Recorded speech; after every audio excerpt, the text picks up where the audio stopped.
good evening, good afternoon, good morning, wherever and whenever you're watching this, wherever you're watching this from, and whenever you're watching this, good morning, good afternoon, good evening.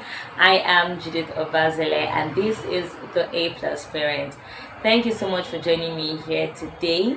All we basically get to do here, if this is your first time here, all I get to do here is talk about parenting, about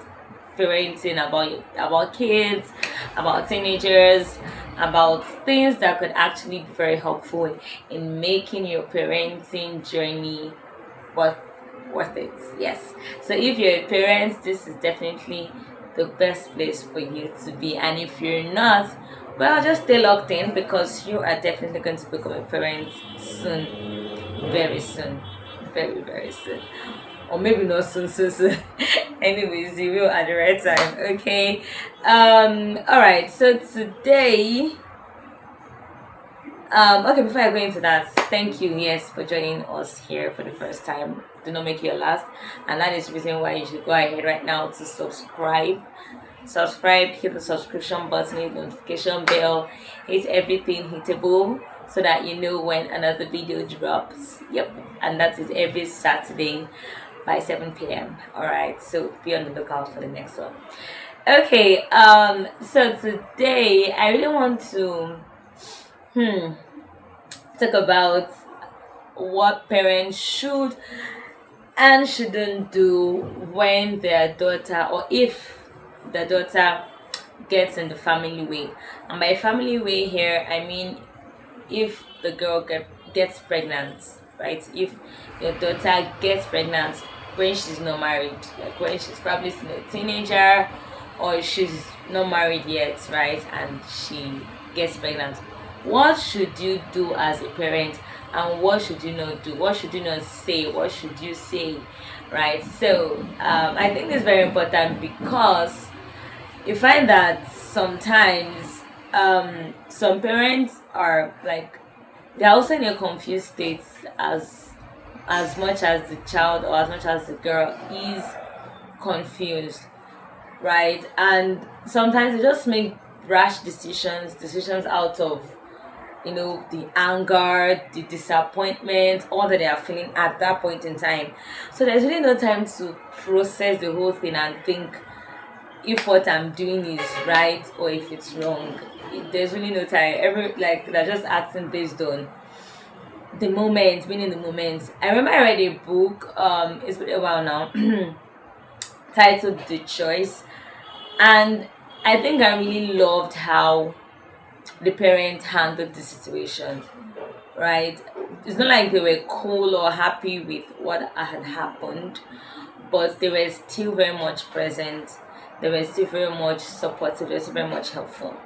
So I think I'll start with the things parents shouldn't do or say when their daughter gets in family way. And the first thing is, you shouldn't say things like you've ruined your life, like your life is over, it's over for you to turn it, it's over. No, we shouldn't say things like that because yes, she has made a mistake, yes, plans has changed, but that doesn't mean that her life is over. So please, let's try as much as possible. If you ever get to find yourself in this situation, or if you're in that kind of situation right now, please do not make statements like that. Please do not make statements like that. And the second thing is that you should not humiliate or shame her. Please don't, especially when it now comes to comparison, don't start comparing her to other girls, other people. This one, I know it's not going to be easy because even when a child is not pregnant, I mean, a lot of parents do that a lot, like tending to compare that child with another child a lot of times, which isn't so cool. It's not right. Okay. So please do not humiliate her. Don't shame her. I mean, she has messed up already. Don't make matters worse for her. Right, please. So don't humiliate her, don't shame her, don't embarrass her, don't call her names, right? With words or with your actions. Please do not just humiliate her. The third thing, which I think is even very, very important, is that we shouldn't throw her out of the house. Please don't throw her out of the house. Don't send her away. Don't chase her out. And I think quite a number of parents actually tend to do this also. Like they just send the girl out, like just get out, go and meet the person that is responsible. Because look, at that point in time, that girl is vulnerable. She's literally at her vulnerable state. So throwing her out is like you are is like you're literally letting her just go all in, like just fall into the pit even deeper, right? And I don't think it should be so. I think above everything and anything else, the home should always be one that the child can always return to even when they have messed up. Now, this is not to say that, oh, we should allow the child to mess up and just behave anyhow. No. But just having that safe space. I remember something, I don't know why I feel like I've made this statement before here. Something my pastor said about how he overheard his mom telling his sister, his elder sister, I think, one time she said something like, I'll paraphrase now because I don't remember the words exactly. So she said something like, if you ever get pregnant, I must be the first person to know, like you must come back home. Excuse me. So something like that, right? So my point is the home should still feel safe for your child. Even if yes she has messed up. I mean it's just like when we mess up even in our spiritual walk with God. God will not just say, oh yeah, devil, come and take over, finish her, do whatever I want with her because she has messed up. No. So in the same way, we have to extend that same grace towards our child, even when they mess up as when they do something as messy as this, right? So please do not throw your child out of the house. Don't send her out. Don't send her out.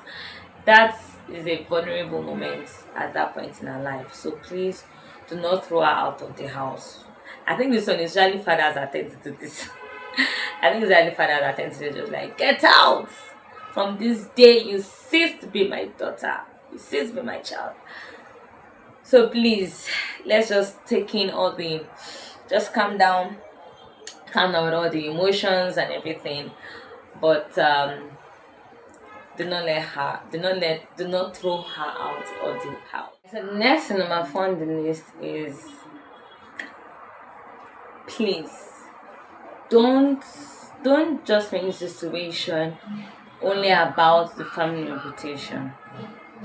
Yes, I know at that point the family's name is stained, it's in the mud, it's I mean a lot of people will say a lot of things, but your mind shouldn't be focused only on what will people say. Please, it shouldn't. Because unfortunately the deed has been done. So rather than being focused on what will people say, I think it's best to now focus on what are the next steps, what are the next best steps to take, right? That is why you shouldn't even throw out of that. I think when her out of the house would even make people say things faster. And truth is, people will always say things, even if people will just always say things, right? So that shouldn't be that just shouldn't be what would now drive you as a parent to take harsh decisions on your child, right? Please and please don't ever forget that this child is still yours, is still your child. So beyond what people will say, you should also focus on how things can now get better from this point where we are now, right? And the last thing we shouldn't do as parents is do not treat your child like she has lost her value. Please don't make her seem like she's now worthless. Using insultive words or mocking her, shaming her. Don't make her seem like she has lost her value. Yes, she messed up, she now has another child, even though she's still a child. Even for adults too, that I think this also applies for adults. I think so. Because there could be adults that are not married, but maybe they still live with their parents or not. But whichever way, they're not married and you're pregnant. That's means in family way. Anyways, please do not make the girl or the female in question now feel like she's now worthless, or she doesn't have any value anymore, or she has lost her sense of purpose, she has lost her sense of dignity. And I mean, thinking about it now, I'm like, man, it's actually not so easy, to be very honest, like to come face to face reality now. I mean, I'm just saying these things, but I know for a parent being in this position, it is honestly not easy. It is honestly not easy, because a lot is going to change, even for you as a parent. A lot is going to change financially as well. Like, I mean, I'm still taking care of this child, and you're coming to add another child. What? So it's really not easy, but one thing I just want to help us do is to ensure that in all this, in the midst of all the turbulence, of all the noise, of all the anger and disappointment, would not let our emotions get the best of us. I was able to. We should still remember and have that in front of our mind that this is still my child, okay? So we should still extend that grace and compassion towards our child, even when they have messed up big time.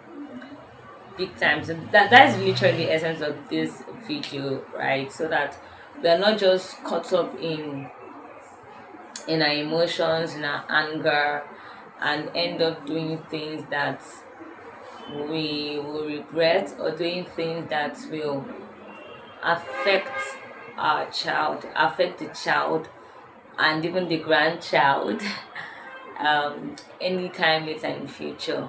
Because this is actually one of the things that even contributes to people getting into marriages that are not supposed to be in the first place. Right? Marriages that will lead to domestic violence, that will lead to even claiming their own lives. Right? There's this thing my pastor always says, PL Pastor. How does she say it now? That the fact that you got pregnant doesn't mean I'm trying to be careful, but I think the point is, you getting pregnant for a person mistakenly shouldn't isn't a guarantee that you have to now like marry this person, right? Especially when it's not a situation where the guy in question is even denying or doesn't want you or doesn't want the baby. I think it's best to just go. I know it's not easy, but it's better than having to now force your child or and force the guy to, force them to end up together. It's most likely turn into a hellhole, right? So it's best to just avoid it altogether, and most importantly, avoid marital sex altogether. Yes, abstinence is the best. Trust me. All right. So I would also like to say the things that we should do as parents, and I think the major thing is just be that support, for your child. Um, help your daughter be reminded that she still have a life, she still has a life, she still has a life, she still has a life to live, and let her see this child as a bundle of joy, not a bundle of sorrow or sadness. Because if she doesn't, she will only end up hurting this child, and it's like transferring trauma, because that child too will now most likely grow up in that hate, and the circle will just keep going on and on and on until someone eventually breaks it, right? So let us be that support, let us be that shoulder for our daughters to lie on. Let us help her retrace her steps, because there she missed it. Even though it was with her wide open, even though we were telling her, be careful, be careful, be careful, and she refused to listen, you still have to be there for her. You still have to be there for her as her father, as her mother. You have to be there for her. And as I said earlier on, it's not gonna be so easy, but for the sake of the love that we have for that child, for your daughter, you have to do it. All right. So please and please let us always extend that grace to our daughters if they ever um you know find themselves in this mess, in this kind of situation. And for anyone who has gotten into this kind of situation, maybe as a parent to have a child who is, do I say victim? I don't know if victim is the right word now, but who has had such an experience. How did you deal with it? How did you cope with it? Would you like to share with us in the comments? What did you do? How did you take it? And then for those who didn't really handle it well, I just want to urge you to please forgive your daughter. Forgive her. Whether you're a mom, you're a dad watching this, forgive her, forgive her, forgive her. For she knew not what she was doing. Honestly, she didn't know. So please forgive her. Extend grace, extend mercy, extend love, extend compassion. All right. Um, yeah. So thank you very much for watching. I still remain Judith Bazele, and yeah, I'll be seeing you in my next video. Bye.